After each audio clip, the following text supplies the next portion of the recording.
The Hammond Collection Sinoceratops left me dissatisfied. Fortunately, I knew where I could get a decent Sinoceratops. We'll just go ahead and get this thing out of its package real fast. While I'm not really an in-box guy, I do love those collector cards. All dinosaur action figures should come with a collector card.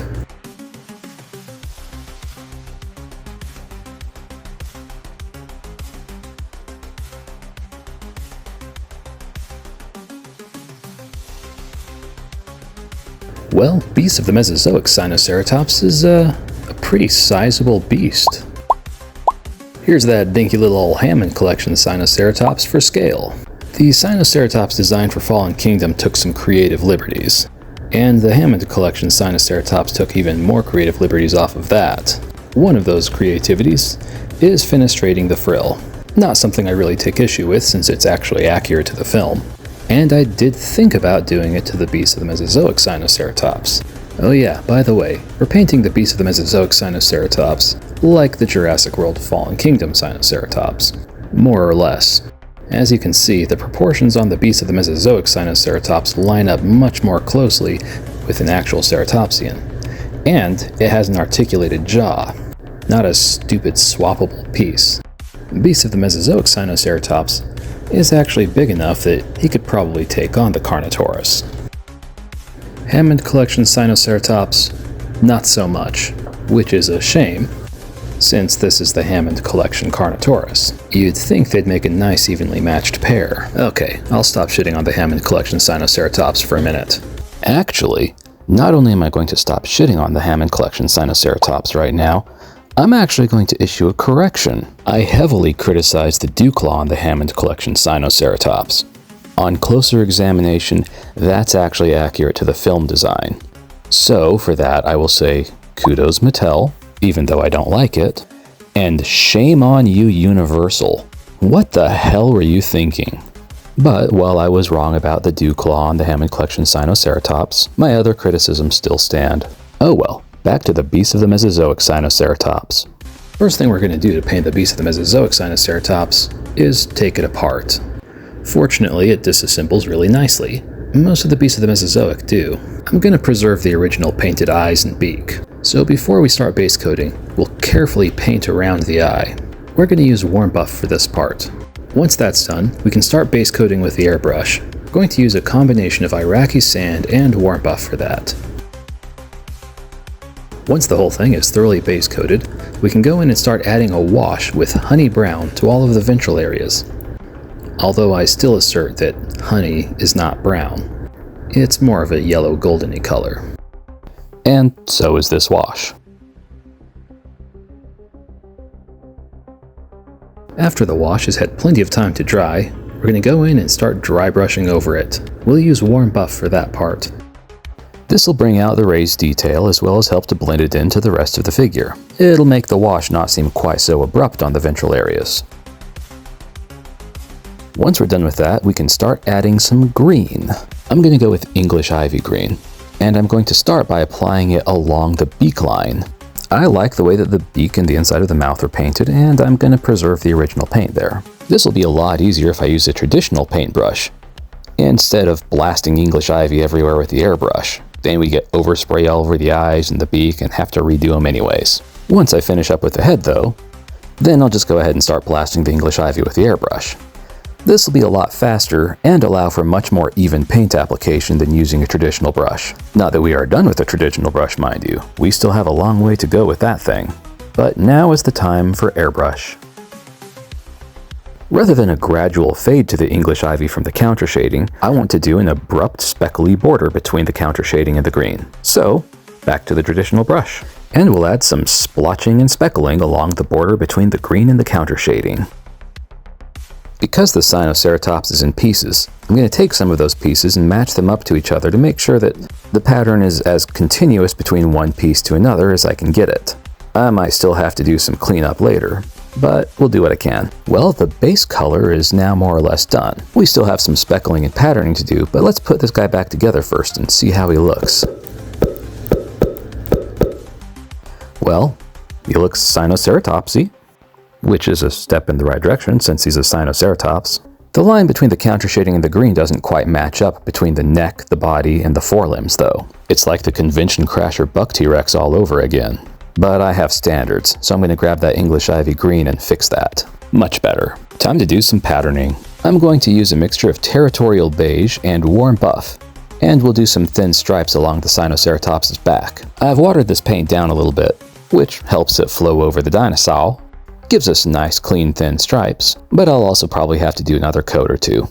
Oh well, I've got nowhere to be. Those stripes are going to start at the base of the skull and go all the way down the back and all the way down to the tip of the tail.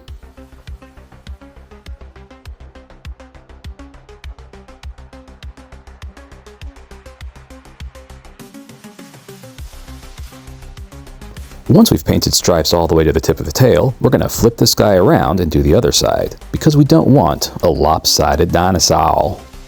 Everything that we've already done on the left side, we're going to go ahead and just continue now on the right side, which only makes sense since symmetry is our goal. Even though this Sinoceratops doesn't have a fenestrated frill, we still want to copy the patterns from the Fallen Kingdom Sinoceratops as best as we can. To clarify, the frill on the Sinoceratops' skull is fenestrated like so many other ceratopsians, but those fenestrations do not carry through to the soft tissue like on the Jurassic World Fallen Kingdom design. The patterns on the Sinoceratops' frill are largely going to line up with where those skull fenestrations are. Paint a solid shape with warm buff, and then outline it with chestnut. I've watered down the chestnut a little bit, and I'm applying it with my favorite painting and sculpting tool, the toothpick. Once those warm buff shapes have been outlined with chestnut, we can go in with English Ivy. The outermost shapes feature 2 green splotches, while the 2 innermost shapes feature green rings. Although on the Fallen Kingdom design, they are interrupted with the holes going through the frill. Oh well, we're not punching holes in this thing's frill. To add a bit more yellowy color to these patterns, we're going to do some speckles with honey brown, which again is more of a yellow, and we'll just speckle on and around the border of those patterns. And then to add just a little bit more color and variation throughout the entire Sinoceratops, we'll just add some sparse honey brown speckles throughout the entire thing. And then to add even more variation to the colors and patterns, I'll mix some English Ivy up with some pavement to make a very dark green, which I will then use to sparsely speckle the entire thing. When I'm done with that, then I'll just add some speckles with territorial beige. If you've watched any of my previous dinosaur repaint videos, you'll know that a speckled dinosaur is a happy dinosaur. And that being the case, this Sinoceratops should be positively overjoyed. Another thing I like to do with dinosaur patterning is take the pattern color and add speckles that are a lot more densely arranged closer to the patterns and then sparsely arranged further from the patterns. Now adding some English Ivy green to some warm buff to make a lighter green, I'm going to go through and lightly dry brush the entire thing all over its greeniness. That is, the green parts and not necessarily the counter-shaded parts. And this will add just a little bit more dimension to the raised details. The beasts of the Mesozoic Sinoceratops, like all of the beasts of Mesozoic and Cenozoic and Cyberzoic figures, features a lot of sculpted detail. And when it's all painted one color, that detail can appear quite flat, which is a damn shame. That's why we're dry brushing. I've added some yellow ochre to that light green mixture, and I'm using that for the feet and the lower legs. While I am fond of the existing horn color, we want this to look like the Fallen Kingdom Sinoceratops. So we're gonna redo that horn and all of the occipitals in khaki. Don't forget that jugal horn. God damn, that's fun to say. Jugal horn. Well, the Sinoceratops has no brow horns, and just the singular nasal horn, the frill is just brimming with episcipal hornlets, which curve forward. That forward curve kind of makes them a little bit of a bitch to paint. At least the top 4. The rest aren't too bad. But it's a little bit tricky to get the paintbrush on the inside of those hornlets without smearing paint all over the rest of the frill. Which is why, as you may have noticed, I have temporarily decapitated the Sinoceratops. Re-angling the disembodied Sinoceratops head will be a lot easier than contortioning my wrists to get the inside of those hornlets. And the thing is, it's a lot easier to replace the Sinoceratops' head than it is to repair my wrists. With all the horns and hornlets and jugal horns painted khaki, I'm going to go in with yellow ochre and lightly dry brush the horn and all of the hornlets. Now, as I previously mentioned, there's a lot of hornlets. So bear with me while I take care of that dry brushing. Then hopefully we'll move on to slightly more exciting things, like toenails.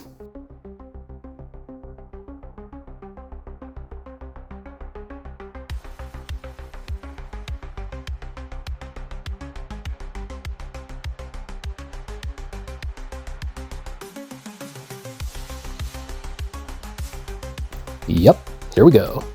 Toenails. We're going to do those in khaki too. I've said it once and I've said it again. Ceratopsians have weird feet. But if you're going to create media with ceratopsian feet, like, I don't know, a series of blockbuster dinosaur movies, it might be a good idea to familiarize yourself with ceratopsian feet. Now, because we're thorough, we're going to go ahead and paint every single one of these toenails, including the dew claw. Oh wait, ceratopsians don't have dew claws. Universal. Yeah, that one wasn't Mattel's fault after all, although they could have at least put some paint on it. The Jurassic World Fallen Kingdom Sinoceratops' nasal horn is quite dark towards the end, so I've loaded some burnt umber into my airbrush, and now we're going to play a game called Just the Tip, wherein we paint just the tip of the nasal horn.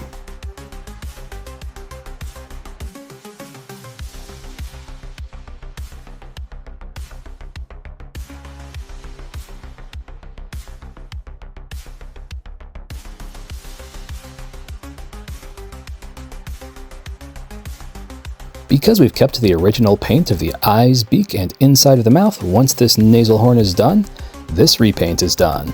And then our Sinoceratops is ready for some glamour shots. And he is such a glamorous little fellow. Well, the beast of the Mesozoic Sinoceratops is not a Sinoceratops that left me feeling dissatisfied. And I hope that this repaint was satisfying for the rest of you as well.